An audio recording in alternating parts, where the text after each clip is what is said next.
ವಿದ್ಯಾರ್ಥಿನಿಗೆ 10,000 ರೂಪಾಯಿ ಬಹುಮಾನ ನೀಡಿದ ಅದಿತಿ ಪ್ರಭುದೇವ್. ಎಲ್ಲರಿಗೂ ಗಿರ್ಮಿ ಕನ್ನಡ ಟಿವಿ ಯೂಟ್ಯೂಬ್ ಚಾನಲ್ಗೆ ಸ್ವಾಗತ ಅಂತ ಹೇಳ್ತೇವೆ. ಶುರು ಮಾಡೋಕ್ಕಿಂತ ಮೊದಲು ಯಾರೆಲ್ಲ ನಮ್ಮ ಯೂಟ್ಯೂಬ್ ಚಾನಲ್ ಮೊದಲು ನೋಡ್ತಿದ್ರಿ ಅವರೆಲ್ಲ ಸಬ್ಸ್ಕ್ರೈಬ್ ಮಾಡ್ಕೊಳ್ಳಿ, ಮತ್ತಲ್ಲೇ ಪಕ್ಕದಲ್ಲಿರೋ ಬೆಲ್ಲೈಕನ್ನ ಪ್ರೆಸ್ ಮಾಡಿ ಅಂತ ಹೇಳ್ತಾ ವಿಡಿಯೋ ಶುರು ಮಾಡೋಣ.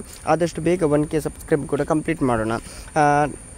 ದಾವಣಗೆರೆ ನಗರದ ರೇಣುಕಾ ಮಂದಿರದಲ್ಲಿ ಪೊಲೀಸ್ ಇಲಾಖೆಯಿಂದ ಆಯೋಜಿಸಿದ ಅಂತಾರಾಷ್ಟ್ರೀಯ ಮಾದಕ ದ್ರವ್ಯ ವಿರೋಧಿ ದಿನ ಕಾರ್ಯಕ್ರಮದಲ್ಲಿ ನಟಿ ಅದಿತಿ ಪ್ರಭುದೇವ್ ಭಾಗಿಯಾಗಿದ್ದಾರೆ. ಮಾದಕ ದ್ರವ್ಯದ ಪರಿಣಾಮದ ಬಗ್ಗೆ ಅದ್ಭುತವಾಗಿ ಮಾತನಾಡಿದ 8ನೇ ತರಗತಿ ವಿದ್ಯಾರ್ಥಿನಿಗೆ ಅದಿತಿ ಪ್ರಭುದೇವ್ ಅವರು 10,000 ರೂಪಾಯಿ ಬಹುಮಾನ ನೀಡಿದ್ದಾರೆ. ಕೈಗೆ ಹಣ ಬರುತ್ತಿದ್ದಂತೆ ವಿದ್ಯಾರ್ಥಿನಿ ಭಾವುಕಳಾಗಿದ್ದಾಳೆ ಅಂತಲೇ ಹೇಳ್ಬೋದು, ಕಣ್ಣೀರಿಟ್ಟಿದ್ದಾರೆ.